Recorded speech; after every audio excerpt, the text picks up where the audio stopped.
De acuerdo al informe sobre competitividad global 2015-2016 del Foro Económico Mundial, la peor calificación para el Ecuador en cuanto a hacer negocios está en la tramitología. 13 pasos para comenzar un negocio, puesto 134 entre 140 países, y 55.5 días para empezar un negocio, puesto 130 entre 140 países. La causa obviamente reside en el aumento de una burocracia que debe justificarse creando nuevos trámites.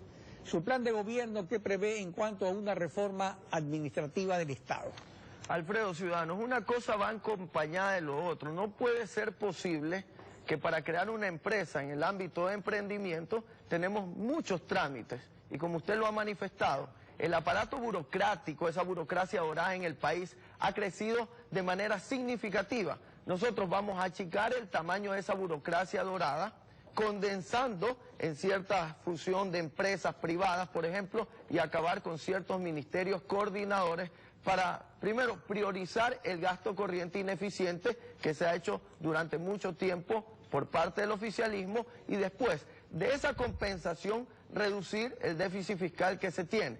De tal manera que vamos a reducir los trámites. Si usted quiere poner una empresa o quiere emprender, alrededor de una semana como máximo le va a durar dicho trámite. Los impuestos son necesarios para mantener educación, salud, seguridad, pago de intereses de la deuda y subsidios. Pero la excesiva carga tributaria ahuyenta la inversión. El gobierno de la Revolución Ciudadana ha aprobado estímulos tributarios a las asociaciones público-privadas, es decir, a los inversionistas que se asocien al Estado. ¿Qué estímulos tributarios prevé para emprendimientos exclusivamente privados, pequeños, medianos y grandes?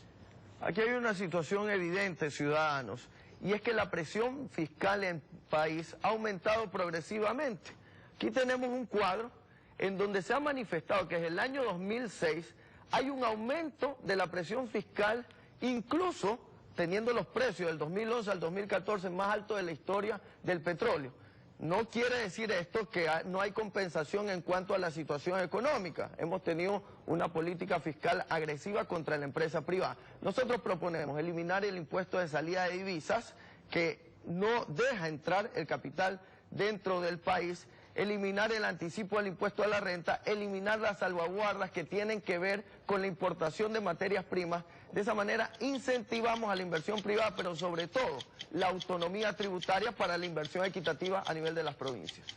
La deuda externa tiene dos tramos, el multilateral por 8.247 millones en condiciones blandas que no se reestructuran y el bilateral en condiciones de mercado susceptible de renegociación. Esta deuda asciende a 15.393 millones con China 8.143 millones de dólares y por emisiones de bonos 7.250 millones. La deuda interna con IES y Banco Central suma otro tanto. Intereses, amortizaciones sobre deuda bilateral, multilateral e interna en el 2016 fue más de 8.000 millones, el 8% del PIB y el 27% del presupuesto. El servicio de intereses de la deuda se paga con impuestos. ¿Tiene un plan para reestructurar la deuda bilateral contraída en condiciones de mercado? Claro que sí, y lo importante aquí no es solo la cantidad de la deuda sobre el Producto Interno Bruto, es lo que nos cuesta el mantenimiento de la deuda. Desde hace 6 años nos cuesta más de 300% el mantenimiento de la deuda, lo cual es muy lesivo para la economía ecuatoriana. Sin embargo, tenemos que recalcar algo. Entrar a negociar jurídicamente la deuda con nuestro principal acreedor, por ejemplo, con la China, verificar los acuerdos de preventa petrolera, pero por sobre todas las cosas, saber y transparentarla al país bajo qué condiciones estamos firmando dicha deuda. Tenemos que mantener una condición necesaria. Hace poco, de acuerdo al instructivo del Fondo Monetario Internacional, se cambió el cálculo de la deuda sobre el PIB. Eso hay que revisar. Plata que se dé es plata que se dé, independientemente la forma en la que se analice. El combate a la corrupción es una deuda pendiente de la Revolución Ciudadana. Después de una década, recién están investigando personajes de la partidocracia en relación al caso Odebrecht y a la red de corrupción en Petroecuador. La lucha contra la corrupción envuelve a varias funciones del Estado. ¿Cree usted que la consulta popular sobre paraísos fiscales terminará con la corrupción de los funcionarios públicos? Definitivamente no, pero cabe la pena recalcar que nosotros como Movimiento Compromiso Social estamos apoyando al pacto ético como concepto general, pero no al pacto ético interno del oficialismo, donde se demostró que funcionarios públicos tenían empresas en paraísos fiscales, sin embargo no dieron un paso al costado. Y ahí sí un reclamo también para la política tradicional, porque hacen mutis por el foro.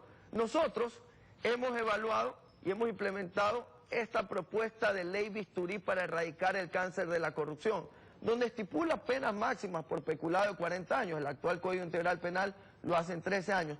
De esa manera le estamos diciendo al Estado ecuatoriano, a los funcionarios públicos, que debe haber una ley dura, radical para castigar la corrupción.